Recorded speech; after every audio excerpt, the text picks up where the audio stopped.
Sabemos que en el diseño de investigación, tenemos que declarar los métodos de investigación que utilizamos y vamos a presentar estos métodos en tres grupos. El primer grupo es el grupo de los métodos del nivel teórico. El segundo grupo es el grupo de los métodos del nivel empírico. Y el tercer grupo es el grupo de los métodos estadísticos. Es decir, que podemos establecer, y eso es lo que está vigente a nivel internacional, que existen básicamente tres grupos de métodos de investigación: los que están referidos a la teoría, los que están referidos a la empiria y los métodos estadísticos. Hablemos en primer lugar de los métodos del nivel teórico. Bueno, está relacionado, como su nombre indica, con todo el proceso teórico, con todos los análisis que vamos a hacer, con todas las definiciones, con todos los conceptos, con toda la sistematización que desde el punto de vista teórico desarrollamos en un proceso científico. Vamos a decir entonces que los métodos más empleados dentro del nivel teórico son el analítico sintético. Quiero referirme a esto porque en muchas ocasiones vemos una disgregación. O sea, se pone el análisis como un método y después se pone la síntesis como un método. Lo más actualizado, lo que realmente se corresponde con lo que se está haciendo a nivel internacional con las investigaciones, es establecer los pares que están implícitos en cada uno de estos métodos del nivel teórico. Es decir, el método analítico sintético, el método inductivo deductivo, el método histórico lógico y el método de modelación, aunque también tenemos el método hipotético deductivo. Vamos a hacer una referencia a todo esto. En primer lugar, vamos a decir que aquí están los métodos principales del nivel teórico: el analítico sintético, el inductivo deductivo, el histórico lógico, la modelación y el método que empleamos cuando trabajamos con hipótesis, que es el método denominado hipotético deductivo. Voy a hacer un breve comentario de cada uno de estos métodos para que ustedes tengan una visión clara de los mismos. El método analítico sintético, bueno, está en correspondencia con el análisis y la síntesis, que son procesos lógicos del pensamiento.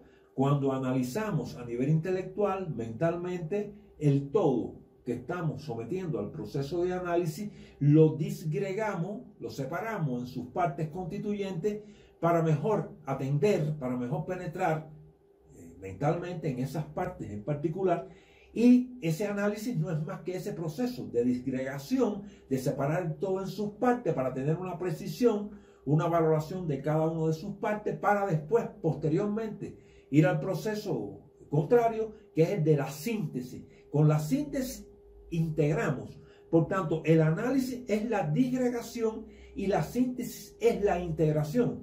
Cuando hacemos el proceso analítico, estamos viendo cada una de las partes del todo. Cuando la comprendemos mejor, integramos con la síntesis ese todo. Este método tiene que ver con todo, como decíamos, con los procesos lógicos del pensamiento, análisis y síntesis, y nos permite tener una visión, una penetración en la esencia teórica de los distintos componentes que integran el proceso investigativo.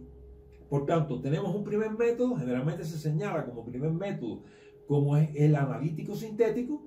Después tenemos el inductivo deductivo. Este método es el que nos hace transcurrir en el pensamiento de las partes al todo y del todo a las partes. Cuando nosotros hablamos del método inductivo deductivo, vamos de las partes al todo con la inducción y del todo a las partes con la deducción.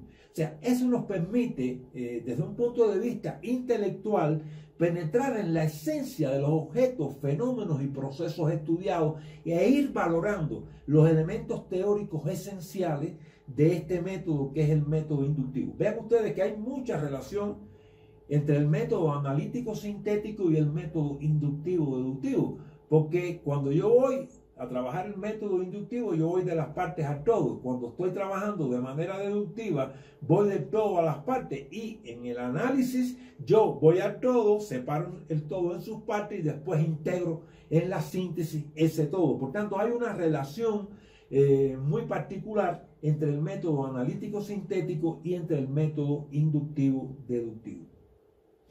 Por otra parte, hay un método muy importante que es el método histórico-lógico.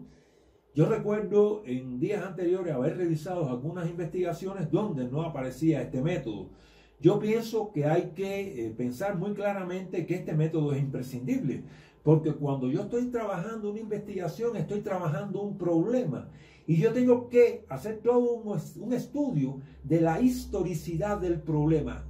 Desde el punto de vista teórico hay toda una historia, incluso hay un marco histórico que desarrollar en el proceso investigativo. Y entonces el método histórico-lógico es un método esencial en todo proceso investigativo. En lo histórico, por la historicidad del problema de investigación, y lo lógico, que la lógica es objeto de estudio de la filosofía, lógica es corrección del pensamiento, lógica es articulación apropiada, y lógica es aquello que no guarda relación en ningún sentido con la incoherencia. Por tanto, el pensamiento correctivo está asociado a la lógica, y la historicidad y la lógica son parte del trabajo teórico de un proceso investigativo. En este sentido, quiero decir que estos métodos que hasta ahora he analizado, el analítico sintético, el inductivo deductivo, el histórico lógico, son métodos de los cuales no podemos prescindir, porque forman parte de lo que es el pensamiento, lo que es el pensamiento verdaderamente lógico, que es imprescindible para el tratamiento de la teoría en cualquier proceso investigativo. Otro método que también se incluye dentro de los métodos en nivel teórico es el método de la modelación. Yo creo que en ciencias educacionales este método se emplea verdaderamente y con mucha frecuencia en el hecho de que nosotros, cuando vamos a hacer un resultado de investigación, digamos, por ejemplo, una estrategia, nosotros buscamos estrategias precedentes de otras investigaciones y la utilizamos como modelo para nuestra investigación. Y cuando nosotros, digamos, desarrollamos una estrategia como resultado principal de un proceso investigativo, cuando entregamos a los usuarios de esa estrategia va a servir a esos usuarios como modelo. Por tanto, si usamos, digamos, como resultado principal una metodología, por regla general nosotros buscamos metodologías ya trabajadas, ya desarrolladas, y la utilizamos como modelo. Adquirimos experiencia de esa metodología, y después utilizamos nuestra metodología, elaboramos nuestra metodología, y una vez que esté elaborada, proponemos que esa metodología se ponga en práctica en un contexto determinado, y esa metodología que hemos elaborado sirve de modelo para quienes vayan a aplicarla. Por tanto, la modelación en cualquiera de los resultados principales de investigación, ya sea, por ejemplo, una estrategia pedagógica, una estrategia didáctica, una estrategia metodológica, una alternativa pedagógica, son distintos resultados. Una alternativa didáctica, una alternativa metodológica, una concepción, una metodología. Todos estos resultados sirven de modelos a quienes van a aplicarlo después, a quienes van a implementarlo en, digamos, en la práctica. Y al mismo tiempo nosotros, cuando estamos investigando, estamos buscando modelos de este tipo para tener una idea mucho más clara de las experiencias anteriores alcanzadas en este sentido. Y por último, quiero hacer una referencia breve a lo que es el trabajo que hacemos cuando seleccionamos en un momento determinado una hipótesis. Debemos trabajar cuando seleccionamos en el momento determinado una hipótesis. Es importante trabajar con el método hipotético deductivo, o sea que en la práctica se usa el método hipotético deductivo en la práctica cuando trabajamos con hipótesis. Realmente el método hipotético deductivo está presente siempre. Lo que se ha hecho costumbre es de que declaremos este método cuando trabajamos con hipótesis. Y es que nosotros siempre estamos hipotetizando, siempre estamos deduciendo todo lo que está relacionado con las hipótesis, que en el transcurso del camino, aunque tengamos una sola hipótesis declarada en el diseño teórico metodológico de la investigación, generalmente nos surgen ideas no comprobadas que actúan como si fueran hipótesis y las deducimos. Por tanto, es que decimos que evidentemente el método hipotético deductivo es un método de nivel teórico, pero que en la práctica se va a utilizar solo cuando nosotros trabajamos con hipótesis en nuestra investigación.